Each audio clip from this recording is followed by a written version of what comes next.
So, guys, welcome to be honest, I don't even know what episode this is that we've done so many, but we are kindly and very fortunate to be joined by a good friend of mine and one of the UK's leading sports nutritionists, Chris Lowe. Chris has helped many of our clients and myself for many, many years in terms of client nutrition, race day sort of preparation. But as we're going to Romaniacs, in terms of the elevation, the duration, both of us really going into something which is completely unknown. I've given Chris all the facts and all the details of the event, and he has kindly put together a strategy for me then to ensure that I go into this event leaving no stone unturned, that I can get the most out of myself. And basically all we need to worry about then is swinging the leg over the bike and twisting that throttle and getting to the finish. So again, thank you ever so much, Chris, for taking time out of your day to join me here on this call. Thank you, bud. Amazing. No, absolute pleasure. I look forward to getting into everything today.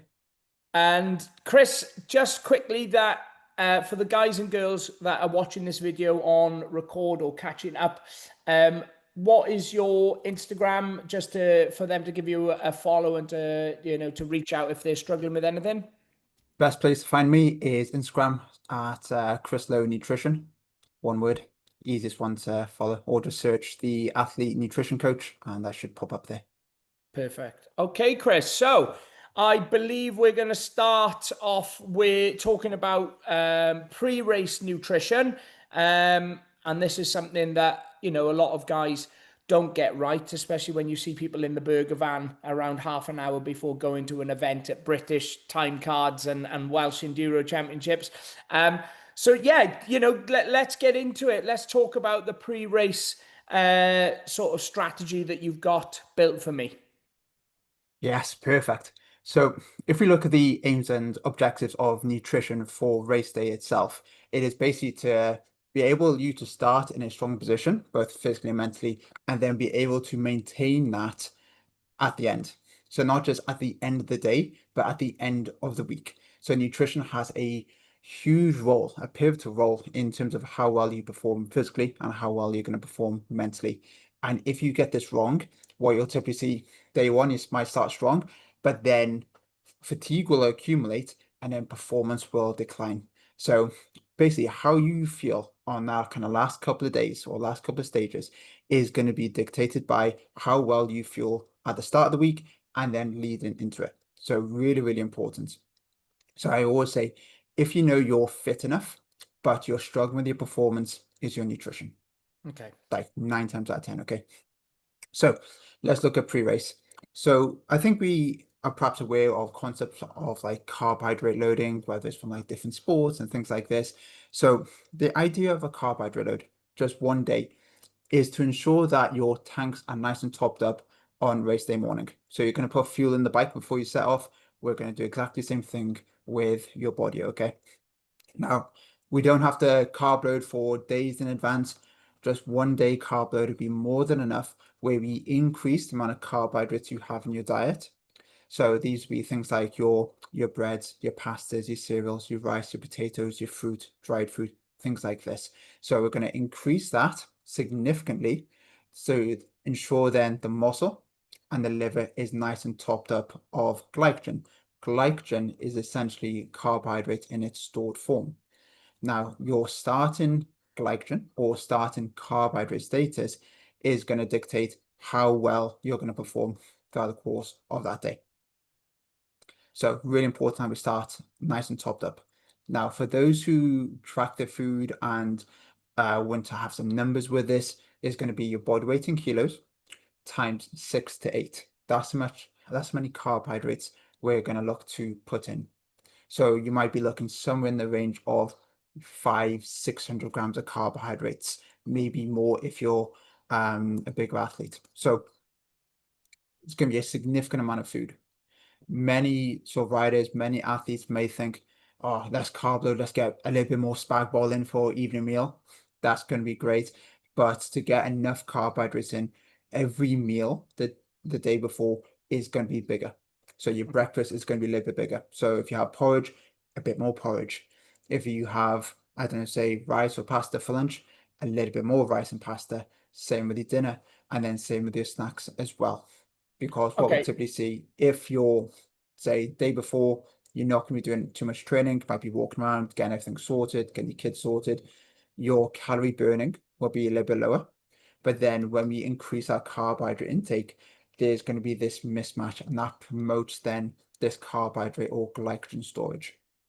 Okay, perfect. No, that's great, great. So if just say for instance for maths purposes for the guys and girls that are watching this, and for myself, so for just say for maths purposes, 100 kg rider at the lower end, we're looking at 600 grams of carbs, yeah? Yeah.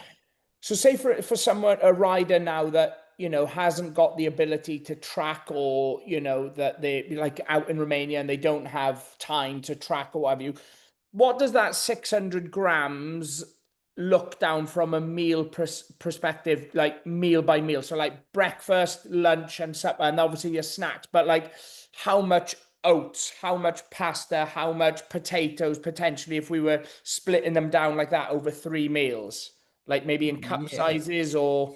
If you were to have, say, so breakfast, if you were to say have a bowl of porridge, like a normal bowl of porridge, maybe like same skim milk, maybe put some berries in it, some honey, you may be looking at 100, 120 grams of carbohydrates. Okay. So that'd be a really good start. If you have like a bagel with jam on top of that, that might be another 60 grams of carbohydrates. So if you have some good porridge and a jam bagel or something alongside, you might be pushing 150, 160 grams of carbs straight off the back. Nice, easy win. Okay. Okay. And then obviously take into consideration then maybe like some fruit then mid-morning, maybe, like, is it Yeah, I would well, typically go then like maybe two portions of fruit. That's gonna be another 40 grams of carbohydrates. Might stick some rice cakes in there. That might add another kind of 30 to 40 grams of carbs. Just quite yeah. nice and easy. Okay. And then in terms of your lunchtime meal the day before pre-race, what, like pasta, how much grams in terms of volume of pasta we're looking at? Cupfuls. Yeah, so if we say think of like a normal size plate, if you have like 3/4 of that plate of carbohydrates, or shall we say of pasta, that's Yeah. probably going to give you in the range of 120 to 150 grams of carbs. Okay. Perfect. And Have that then with some like and pasta sauce and stuff, and repeat that for dinner as well. for your evening meal. Okay. Yeah, Great. and then same with snacks, you can repeat the morning for the afternoon as well. And I like to have like I put on like a little bit of a dessert, like a rice pudding or something like that. Have that with jam. That's gonna be another like 50 or 60 grams of carbs. So what we're trying to get at here is carbohydrate loading isn't just one big meal. It's a little bit more on every single meal. Okay. Perfect. Now, there's absolutely zero guidelines, evidence-based guidelines with regards to fueling Romaniacs. Like, it just doesn't exist. So everything we're talking about is obtained from like endurance-based sports research and my own kind of experience, and kind of blending them together and find out what works. So we don't have to go crazy carb loading. We're not doing an Ironman, but the principle is that we want to start the next day with the tanks nice and topped up, and by doing so, doing a carbohydrate load beforehand will just ensure this happens. Perfect. And then the days leading in, also the days before that. So if you call carbohydrate loading race day -1, your race day -2, 3, and 4 is just normal, good, healthy eating habits, just to ensure that you're protecting your energy, you're managing your fatigue, and ultimately you're just feeling good in yourself going into it. If you're probably going to be traveling that week, so again, expenditure is going to be low. You're not going to be burning through a ton of calories, but you're just going to stay on top of your eating habits just to make sure you're protecting your energy and you're feeling good going into the race. Perfect. Yeah. Um, Yeah, no, that's great. And like I always say to our clients that, if you think of like your like your fuel tank, your stored fuel tank, I don't know if you can see that bottom, but if you're already starting day one with those glycogen stores suboptimal, like from day one we're on catch up, aren't we? And then like you said, this is probably not so important. Well, it is important for day one, but day two, day three, day four, that's where if you're running at a deficit and you're failing to replenish them day 2, day 3, well, by the end of the event, where you're running on fumes, like, aren't you? Yeah, and what happens when you're running on fumes? So mental performance is going to drop down, and you boys are riding so fast, and you have to be so precise. You go offline a little bit when you're like flat out, you're coming off. Game over, race over. So it's really important to stay topped up. And the best thing with this, or best approach or mindset to have, is being always being proactive, not reactive. We're going to cover race day nutrition now, but not getting to like the end of the race, like, oh man, I'm feeling tired, probably need to start fueling. It's like, no, no, no. Prevention is always the best cure, right? So he's proactive with the fueling to stay on top of this throughout. Because, like I said, if you start with the tanks half full, you're going to be pretty close to depletion, right? So we're just trying to give us the best chance of starting with the tanks nice and full, so then we can aim to maintain. Really important, because realistically, you're not going to be able to meet the body's demands directly whilst you're on the bike. You're always going to be burning more energy than you're able to consume, right? So you will get this level of depletion throughout the course of the day. So what during the race itself, we're trying to offset that depletion, so staying a little bit closer to the baseline. But if your starting baseline is boom, right down here, you're gonna empty pretty quick. But for starting way up here, okay, we got it. We got room to play with. Okay. Yeah, no, 100%. Um, okay, that's perfect. So another question that I get asked, and I know this is something a lot of the riders struggle with, preparation obviously being a big factor of that, time being another one. But a race day breakfast, that we're ticking all the boxes on a race day breakfast. Yes. So if you carbohydrate load properly, you should wake up on race day, tanks nice and full. So the carbohydrates stored within your muscle, they're going to stay intact. They're not going to go down over the course of the night. They only go down with muscle contraction. So unless you're sleeping and you're doing this, like they're not going to go down, right? Okay. But your liver glycogen, which is responsible for feeding the blood with glucose and supporting like just cellular kind of function while you sleep, that will drop down 20-25%. So the carbohydrates you have in breakfast is going to aim to just top up those stores. And the best kind of foods to top up glycogen in the morning is fructose. Things like your jams, your honeys, your fruit juices, things like this. So what we look to do is kind of have a mixture of like your kind of general go-to, like your porridge or your cereals or something like this, and then adding in these fructose-based foods as a top up to help replenish this liver glycogen. So therefore you have better blood glucose stability when you ride, and therefore you have more glucose available for the brain to function properly and perform better. Yeah. Now, breakfast-wise is a tricky one because some people wake up and they're ravenous and they can eat loads of food. Other people, they wake up, they have no appetite, but we still need to get the carbohydrates in. So if you wake up and you're ravenous, maybe you're going to go for your oats again with the bagel and the orange juice and the honey and stuff like this to be perfect.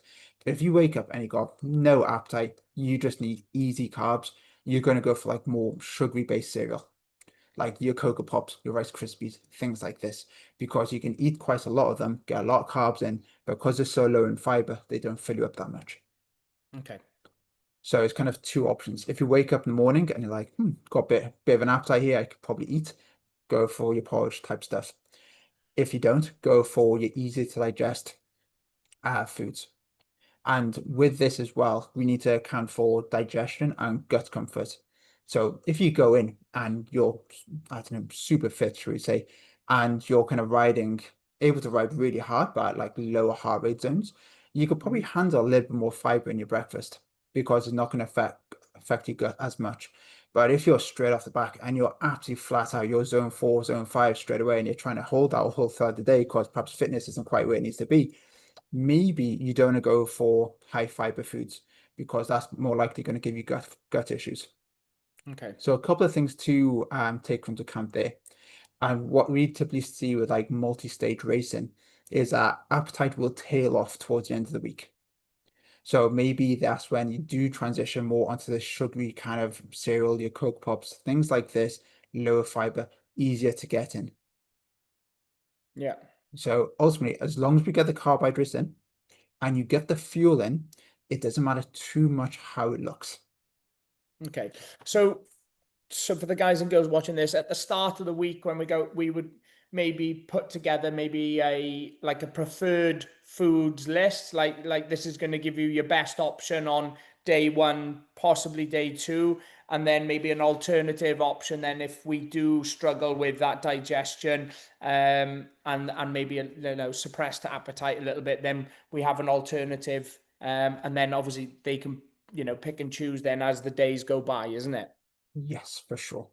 So Okay. the most important thing is, if you think of like the nutrition pyramid or hierarchy, energy intake is right at the bottom. We just need to get the calories in. That is the most important thing. Because you might think like, oh, let's time this here, let's time this there. That's great, but that's top of the pyramid kind of stuff.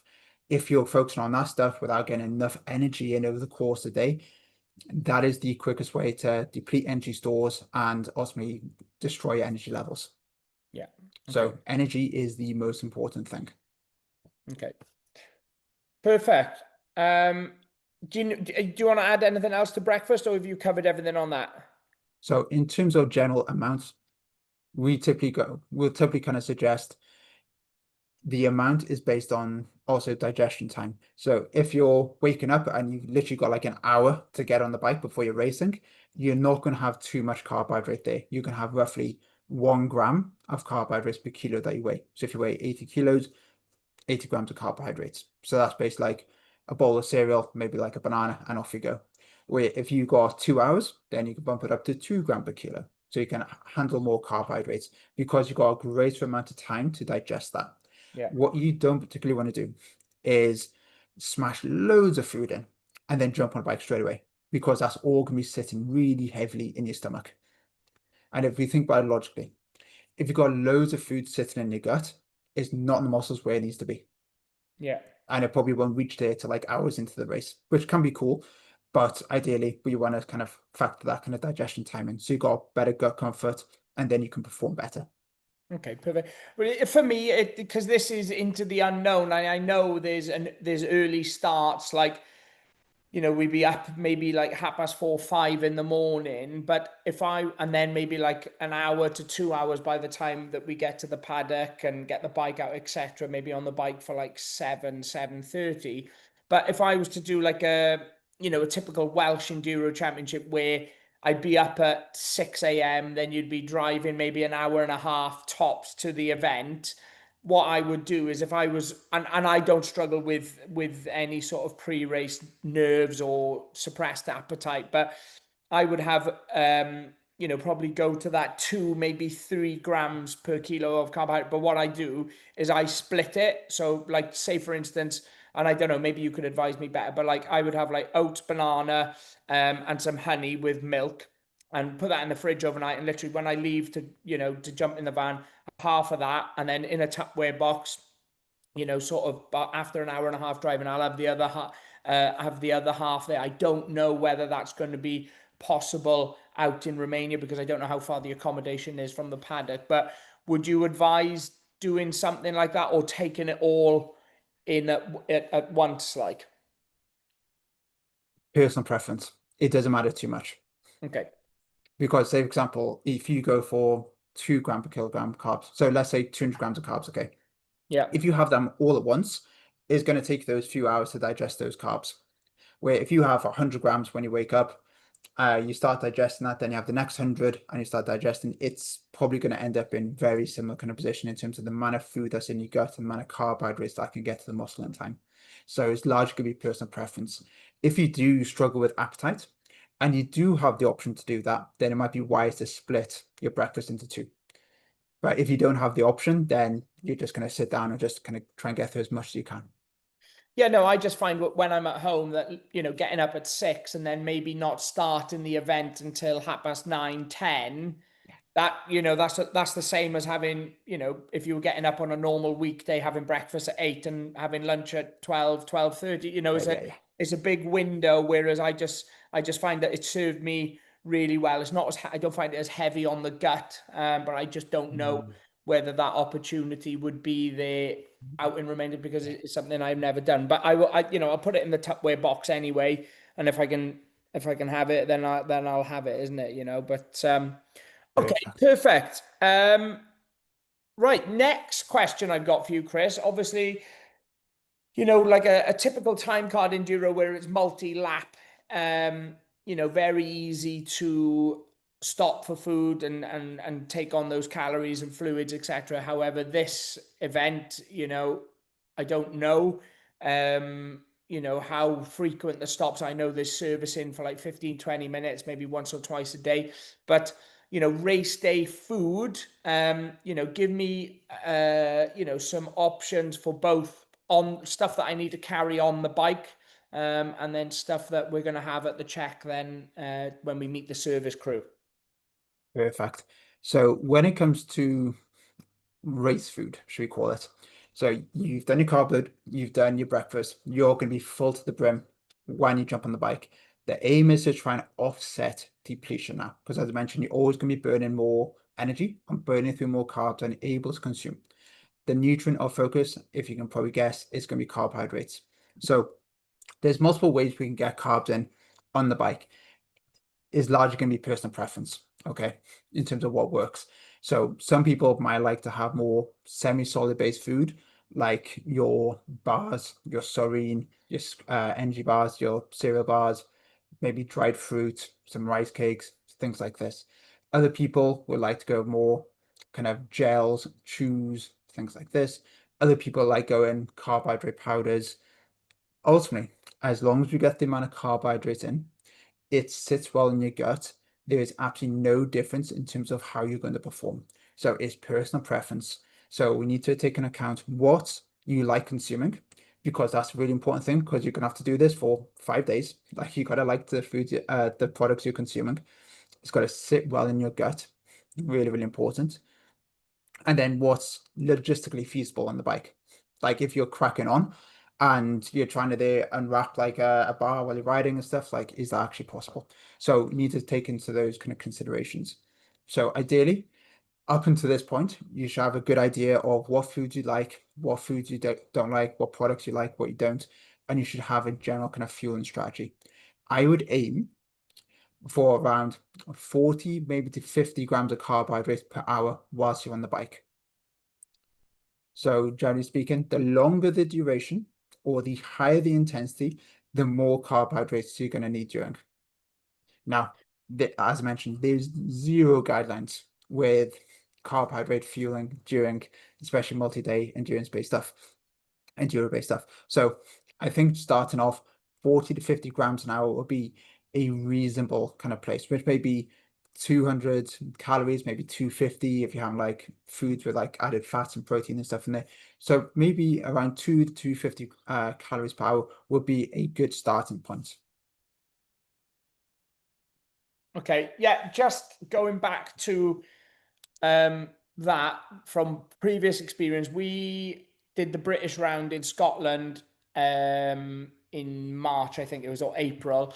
Average heart rate for the 6 hours that we were riding, 130, and I think looking at the stats, that's around 14 calories a minute. So what you're saying, even like you're quite right in saying you're still going to be at a deficit. You're just trying to reduce that because like Yeah. whatever the maths is on that, you're like 600 odd calories expenditure per hour.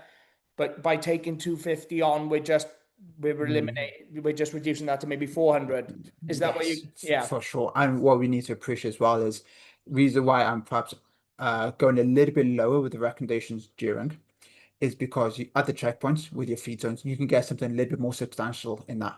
Now, if you have something more substantial, you absorb that into the hourly, and that probably bumps it up to maybe 50 to 60 grams per hour. Okay. So that's why I would typically go a little bit lower. Okay. And again, like it's so much personal preference in terms of what you have during. So from our conversation before, Tom, you mentioned like you like to have the Serenes, you don't really fancy the gels, don't feel like you need them. Again, it's personal preference. Uh, General rule of thumb, higher the intensity, the more liquid and kind of gel-based products you'll typically go for, because it's going to be hard to digest them when you're working at very high intensities. Where if you're working in low intensities, you gravitate more kind of solid-based nutrition. That's the Okay. general kind of principle, but it could be a complete mixture based on what you feel essentially. Perfect. Okay. What I'll add with this in terms of during. So not quite got to the checkpoints yet, but during. Talk about fueling. We need to talk about hydration. Really important. Two most important things to focus on during racing: maintaining blood glucose or carbohydrate availability, hydration. Similarly, I'm not expecting, or not really needed, or not recommended actually, to consume 100% of the fluid that you lose. So we definitely don't want to see body weight go up with overhydration. We definitely don't want to be seeing that. So small amounts of dehydration is fine. But if your fluid deficits, say 3% or greater of body weight loss, that's where we're going to see big deterioration in physical and mental performance. Yeah. So we definitely don't want to see large fluid deficits. The amount of fluid you need during is based on sweat loss. Some people just sweat loads, and therefore their fluid needs are higher. Some people, they don't sweat that much, and therefore their fluid needs are lower. If you haven't done the kind of sweat testing, the pre and post weighing, general rule of thumb, aim for about 500 ml per hour is a good starting point, and then adjust from there. So I've done a couple of sweat tests, not with you, but over the years with rugby and what have you, for the guys and girls that, if they've got time now leading into that event, or if they're watching this go into another big event, what would be the simplest way that they could do a sweat test? Well, obviously the weigh-in side of it, using a normal scales to calculate the fluid loss, but like if they were going to go to the gym and perform a sweat test. Yeah, ideally it needs to be under similar conditions. The thing is with, say, Romaniacs or any kind of racing, it's going to be hot there, right? It's going to be humid, especially in the trees, as you mentioned. Yeah. Add then all your body armor, helmet, goggles. You create this microclimate. So you're almost like cooking yourself inside, right? So your Yeah. sweat losses are going to be pretty high. So what I'd recommend, if you do have a time, I wouldn't say necessarily try for a gym session, but even if it's like a bike session where, I don't know, sweat losses could be fairly similar, literally just as a ballpark figure to work from, jump on the scales, weigh yourself just in a pair of shorts if you can, get your weight, jump on the bike, do a session, jump on the scales after, and then you'll see how much the weight difference is. So if you jump on the scales and you're 82 kilo before, and you jump on after, and you're 80 kilos, you've lost 2 kilos. If that's or shall we say you've lost 1 kilo, for example, in 1 hour kind of ride. Okay. But then you put in 500 ml per hour to drink. Okay. So you've actually lost then 1.5 kilos or 1.5 liters.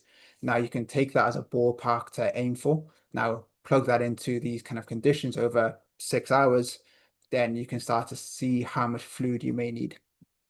Yeah, because some people would not have a clue in terms of their fluid loss, and I know when I was playing rugby years ago, some games, if it was like a day like today, you'd be down maybe 3, 4 kilos at the end of the game, Easy. which is crazy. But so just if the guys wanted to do that, and I would recommend anyone do it, just to give you an idea, because I think people would be quite surprised on how much fluid that they would lose. So they could go into a gym, do a bike session, jump on it for an hour at a typical heart rate that we can expect for Romaniacs, possibly. Perfect. Yeah. So if we said, we could go on average all day between 120, 130, and obviously it's going to be lower at times, but obviously a lot higher. But if we said 120 to 130 beats on average, and jump on the scales before, jump on the Yeah. scales after, don't take any fluid on while they're riding the bike. No, that's fine. We just need to take that into account because you just add that back on after. Okay. What I would say is when you jump on the scales, same, just a pair of shorts if you can, or ladies just like a sports bra and stuff, because if you were in a t-shirt, this might hold like 5, 6, 700 mil or something if it's covered drenched in sweat. Okay. The best scenario would be to kind of jump on the bike or jump on the actual enduro bike, go for a proper spin. But I appreciate the bikes are probably already packed by this point, so you can't really do that. So jumping on the bike in the gym would be a good alternative. Yeah, maybe just put like some clothing on that, that would replicate, like not maybe your bike kit, but maybe wear a thicker t-shirt and maybe a pair of leggings or something just to replicate that environment, maybe.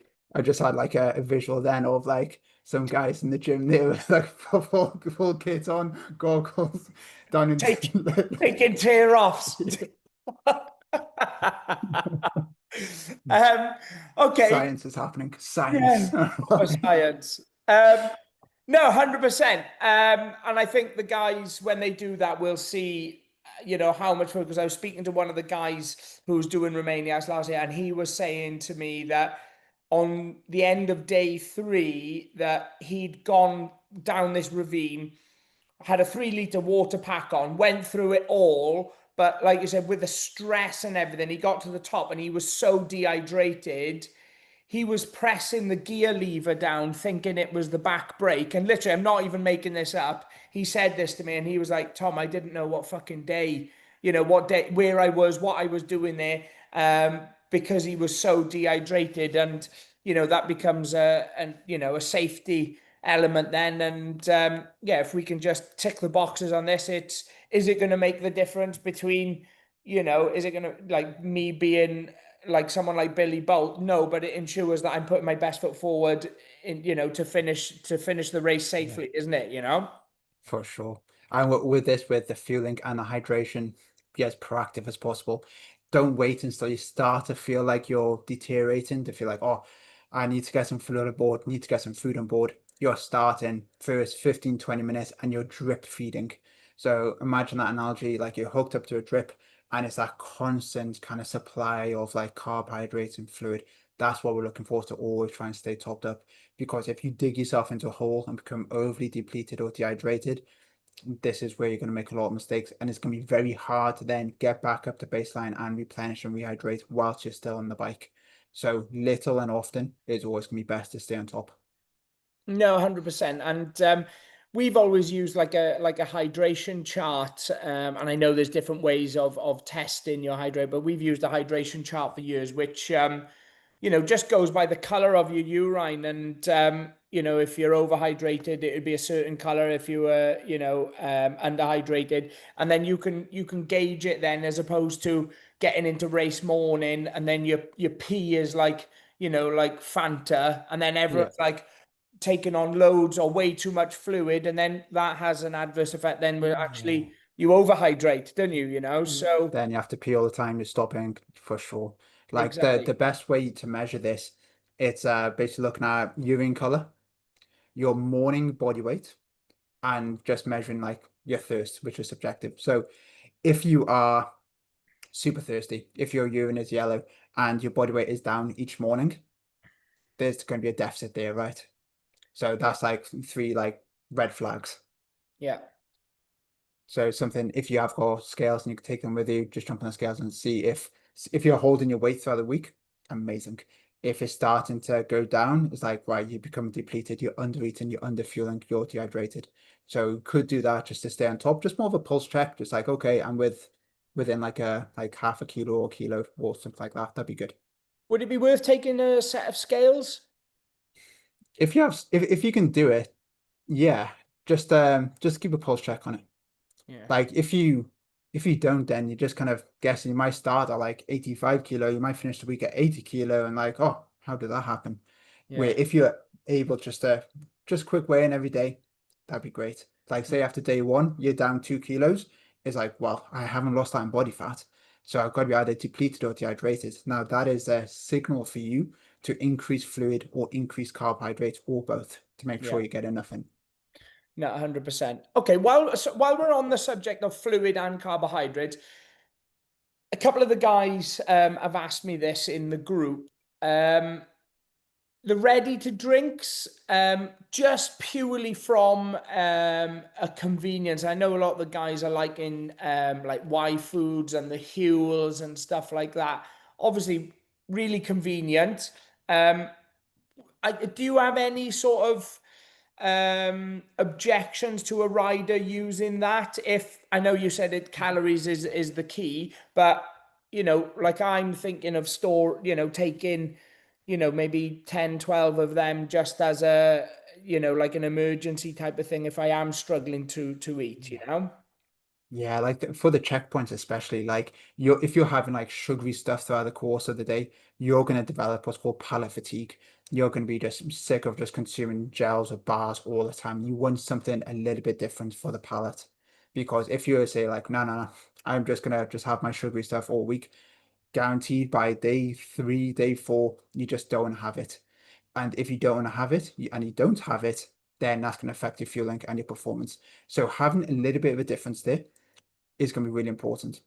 What you typically see with endurance sports anyway, your palate may favor kind of sugary, sweet stuff at the start, but towards the end, it's going to go for more salt, savory kind of products.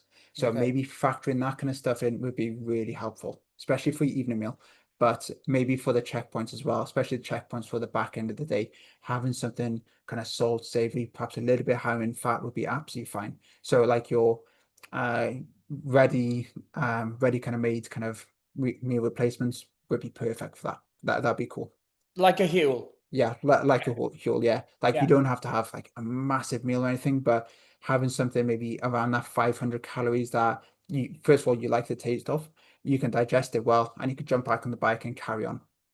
Okay, And perfect. then you absorb that calorie intake of those kind of meals at checkpoints into the hourly across the race. And that's going to maybe push it from that maybe 2 to 250 per hour on average we talked about to maybe 3 to 350. And that should Yeah. be really good. Okay, perfect. Because the better we fuel going into the race, better we fuel during, the less depleted we become, and then it's much easier to get back to baseline ahead of the next day. Where if you don't have enough deplete and dehydrate, it's really hard to get it back up to baseline for the next day. Okay. Really hard. And therefore, like I said, you're on the back foot. So your fueling is your recovery is your fueling. Yeah. So whatever you put in today is not only going to affect you tomorrow, but the next day, the next day, the next day. So really important to just to stay on top of that. And then in terms of like what you're doing on the bike, just to stay on top of it. And then just repeat that every single day if you can. The one thing we didn't talk about is electrolytes or sodium when it comes to hydration. Yeah, good. One thing, so first of all, we have good sodium stores in the body. Generally, an average size male, 92 grams of sodium stored. So it's pretty good. What I'm mindful of is people hearing this and think, right, fluid is really important. Great, I'm going to neck loads of water. And then you start overdoing their fluid consumption and they start basically diluting their blood sodium levels, which we don't want. That's called um, uh, high hypernatremia. My mind blank there. So what we don't want is that happening. Okay. So in this case, for events for this long, it'd be worthwhile putting in some sodium. Now, if you're going down to the gym and doing your session, like you don't need to worry about electrolytes. Okay, that's fine. You've got plenty within the diet from your food. But when you're doing events of this duration, it'd be worthwhile putting in a bit of sodium. So especially with the evening meals and stuff, like salt them quite heavily, but just having some form of sodium, whether it's in the form of your carb powders, whether it's in your gels, your chews, or you're just putting electrolyte tabs in your bottle or in your sort of pack, just to Yeah. have a nice kind of supply of sodium throughout the course of the day. Again, you probably don't have to go crazy with it, but it's worthwhile. Just be mindful of it and just putting that in, just just so we don't overconsume water and then dilute blood sodium levels.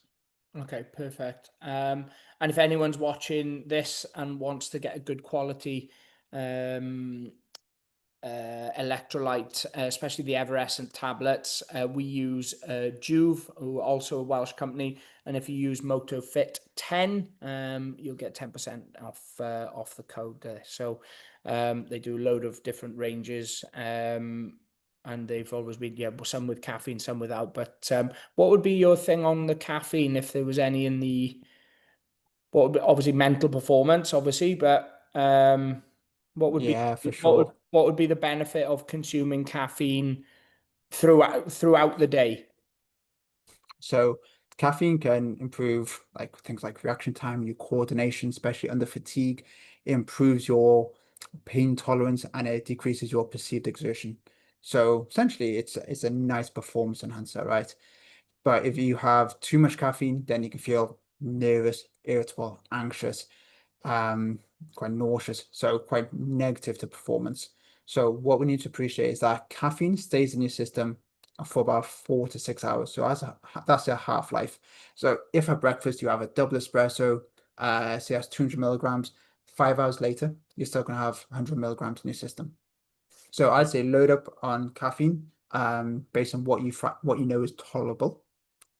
and then just perhaps a couple of caffeine hits throughout the course of the day to stay topped up.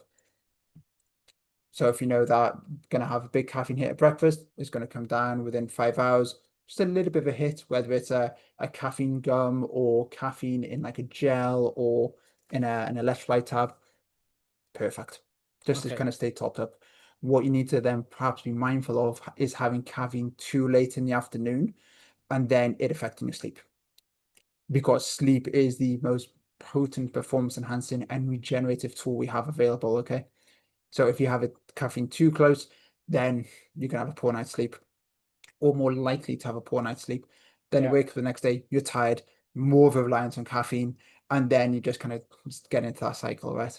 Yeah, and that sleep would, have a huge impact on that recovery as well. And Yes, while for sure. while we're on the topic of recovery, um, Yeah. what recovery protocols are we going to be following? So straight away, 3 hours of recovery. So repair, replenish, rehydrate. So repair, protein, rehydrate, obviously fluid, and replenish is more carbohydrates. So that's usually in a form of liquid nutrition. So you're gonna have it like in kind of like recovery shakes will work quite well. Yeah, Milk works well. Like I love my Yazoo straight after. This is nice. It's just palatable. You can get it in quickly. So if you think as soon as you finish the line, appetite might be a little bit poor, yes, sorting the bike out and everything, you're not going to have time to get into a meal straight away. But you yeah, need to initiate the recovery process. So a liquid nutrition-based drink is great while you're just faffing around, sorting everything, looking at race results, all this stuff. And yeah. then you're going to get into some like solid nutrition after that then. 100%. I told the guys that are going to the event in the group, there's about 14 in the group, and I told them about the chocolate milk, and they thought I was taking the piss, to be honest. But I'm glad that you've It backed me it's the up on that best. one. It's the best. Yeah. Yeah. Okay. So, and while we're on the topic of recovery there, Chris, I know that I've used these supplements for forever and a day, really. But if there's anything that you think that we can add to this that are going to help my performance and the guys that are watching this, so obviously creatine, the benefits of creatine, I've taken that for years and years. 5 grams a day for God knows how long. Beta alanine, would you be using beta alanine, or would that have? Yeah, so with creatine, beta alanine, they're kind of just ones you kind of keep in the diet the whole time to help with like yes, training outcomes, but like training performance and things like this. So if you're taking beta alanine now or you're not taking it now, which is an intracellular buffer, so that kind of burning sensation, it helps kind of just dissipate that a bit. It's going to take a few weeks to load the muscle. So if you're taking beta alanine already, carry on taking it, amazing. If not, then it's not really going to do much within that kind of time frame. You're not going to have enough time to load the muscle. Creatine is going to be fantastic for just helping you regenerate ATP during high intensity based kind of parts of the race. If you're not taking creatine now, you can load it in 5 days. Perfect. If you're already taking creatine, just carry on with that maintenance dose. You said 5 grams, 10 grams, spot on. What I like about creatine is if you have a terrible night's sleep, we know that under sleep deprivation, the creatine pools within your brain will deplete. So what is there's some cool research showing that under sleep deprivation, when you have a cognitive demanding task, in this case is actually in rugby, but say just a change of sport, sort of Yeah. racing, we can take about 10, maybe 15 grams of creatine about 90 minutes before. It'll help replenish the creatine pools within the brain, and then it'll offset some of the negatives associated with sleep deprivation, which is All really right. cool. So if you have a terrible night's sleep, instead of saying more caffeine, more caffeine, more caffeine, maybe put a little bit more creatine in there. Okay. Perfect. So that's quite a cool one. Um, the beat it shots, and Daily. the various sort of nitrates that we've used over the years, load them up a couple of days before, and then every morning I tend to use them before the Perfect. race. The nitrates. Do you want to go into the details on the benefit of the nitrates? Yeah, so there's a couple of loading ways you can do it. You can either do it for 5 days before, a week before.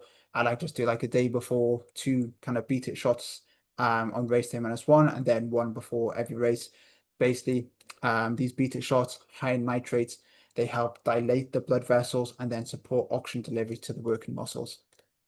So you have that kind of fatigue extension, shall we say, like you don't have that onset fatigue for a little bit longer. Yeah, So they're really nice there. better efficiency, better muscle function, and yeah, just Yes, all for sure. around ticking the boxes on that. So they are supplements that I've used for ever and a day, and I'm pretty sure that you have as well, Chris. Is there anything that we're missing there? One thing that'd be really helpful in events like this. So it's called a pre-recovery strategy. So pre-recovery are nutrition interventions you do before an event to accelerate recovery during and post the event. So this is in the form of tart cherries or cherry active. So you could get them like gel, shots, capsules, but basically you'd have them for about 5 days beforehand. This helps increase the antioxidant status within the body, and then you just continue that throughout. So you have better management of inflammation, and therefore it helps restore muscle function a little bit better. So this is quite a nice strategy to kind of introduce. And Cherry act. because cherries are high in melatonin as well, it's going to help with sleep, Okay, perfect. which we know then is going to help with recovery. Recovery afterwards. Okay, perfect. And to be honest, they do these in most pharmacies, especially here in the UK, the old cherry Yes. active. I know they do them in Holland and Barrett, not that we a plug in Holland and Barrett, but if anyone's watching this and needs to go and get some cherry active straight away, that would be one of your go-tos here in the UK. So basically, to summarize that supplement list, we'd be looking at potentially a carbohydrate powder if people genuinely feel that they need it to go into their camel packs. We'd be looking at effervescence, electrolyte tabs to go in your sort of camelback as well, and then your fluids in and around that race day. Just normal creatine monohydrate Yeah. as an op. You want people to be using this anyway. Would you say that? Yeah, for sure. Is what's cool about creatine as well. There's some like nice research showing that it's like neuroprotective. So if you do come off and if you do hit your head and you do get concussion, concussive-based symptoms aren't as bad under creatine supplementation. Okay, legend. So it's just worthwhile taking like just constantly. You don't have to come off it, come back on or cycle. You just take it always. Yeah, no, definite. Um, Beta alanine for the guys watching this may be a little bit late, but in terms of like a buffer, could be a hugely beneficial tool. But we are still, what are we?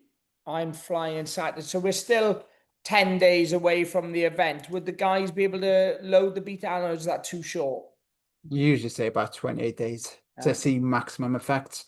I'm sure you're going to see some effects before that, but I kind of probably wouldn't bother. Okay, and then like obviously the guys are taking enough stuff out there in terms of tires, mousses, spares, etc. Blah blah blah blah. To be taking like bottles of protein powder and what have you. Do they really need that, or can they get as much from a recovery standpoint through that through that Yeah, through that milk, or do they need to be taking the powders? Do you think? yeah, like get like 800 to a liter, 800 mil or a liter of like milk in straight after. And then evening meal, obviously going to be really important to get the calories back in Yeah, because going back to that hierarchy, energy intake is at the bottom. Throughout the course of the day, again, you're always going to be burning more carbohydrates and more energy than you're able to consume. So that evening meal is a really good opportunity to get the calories back in. And if you think of total daily intake is still really important, we've gone low protein throughout the course of the day, right? You haven't had much for breakfast, pretty much none throughout the course of the day, a little bit in the checkpoints. So your evening meal needs to be a bit higher in protein, so a little bit more of a bias towards that. A little bit of veggies, don't need a huge amount in there, but just load up on carbohydrates. And if there's some healthy fats there, like avocados and stuff, stick that on as well. perfect. Chris, I think we've covered everything there. I've taken some notes and we're going to put a nutritional plan together for our riders. And anyone who's watching that, if you'd like to have a look at that, then drop us a DM with the word nutrition. But Chris, again, is there any final note that you'd like to add to that? best thing is being as proactive as possible. Like even when you don't feel like you need to fuel, say right at the start, fuel, hydrate, because what you do at the start will dictate what goes on towards the back end of the day. So just get into a good habit and just staying topped up. If you got like a little reminder or something like that on your watch or something just to give you a little bit of an alert to get something on board, that'd be really helpful. Because before you know it, you might get into like the race kind of mindset and you might just start cracking on. For all you know, it's like right 90 minutes or 2 hours have gone by and you've had nothing. It's Yeah. like red flag, okay? So try and stay on top of it as best as possible. And this is where just practicing this on the bike leading into races like this is really important. So it becomes a habit. And then when it comes to racing, it's just boom, you don't have to think about it. You just get fluid on board, you get food on board, and you can stay on top better. And then you just focus on the racing. No, So if you're not used to this kind of stuff, be really mindful of it because it'll make such a big difference on days 2, 3, 4, 5. You can kind of get away in it with it, like on a 1 day kind of race. You might yeah, feel tired towards the end, but 1 day and 5 days is completely different, you know. no, So 100%. just really stay on top. And I know there's the organizers have like stations apparently where there's like water bottles, watermelons, etc. And I was speaking to one of the guys who is not a client of mine. He was asking me some questions on it, and he missed one of the stations to try and make up like a minute or to pass someone or whatever it was. And I just said to him, at every opportunity that you get, you take on, because you don't know what's around the corner, do you? You don't know what you're going into, what can happen. And you just need to be consuming and sometimes not force feeding yourself, but like just getting it in at every single opportunity. Because, like you said, if we're expending 600, like for me, I'd be doing like 600 minimum 600 calories per hour. But, if you're only taking 250 to 300, like at the end of the day, that's still a huge deficit. And every opportunity for me that if it means dropping 30 seconds to take on some electrolytes or to take on some food or whatever, like I will do that because I know that, if you run out of, energy, or you deplete those glycogens, it doesn't matter how fit or strong you are. It doesn't matter how technical you are on a bike. If there's no gas in the tank, there's no gas in the tank, like, isn't it? Yeah, absolutely. I totally agree. And like I said, you don't know what's around the corner, do you? Like you might be like kind of just feeling like you're pretty good, you're kind of hanging on quite well there, like cracking on the zone two, but then all of a sudden you get stuck and you're lifting the bike out of like a ditch or you're pushing and you're in like straight like threshold, like anaerobic based stuff. And if the tanks are empty, like they're going to empty so much quicker under high intensity based conditions. Yeah. So if you're kind of there, like, oh, just about hanging on, like, oh, I'm sure I can push through, but then you got like a really hard effort to put in, like you're gone. You're going to really struggle. And like I said, stopping for 30 seconds is going to buy you minutes going forward, if not more. That's gold, mate. Stopping for 30 seconds is going to buy you minutes. That is gold. I'm going to put that on a t-shirt.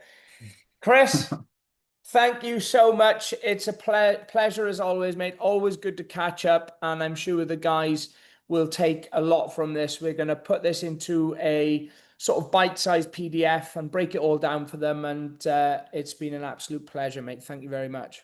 Amazing. All the best to everyone who's listening, and hopefully this is of some value. Lovely. Thanks, Chris. Cheers, Tom.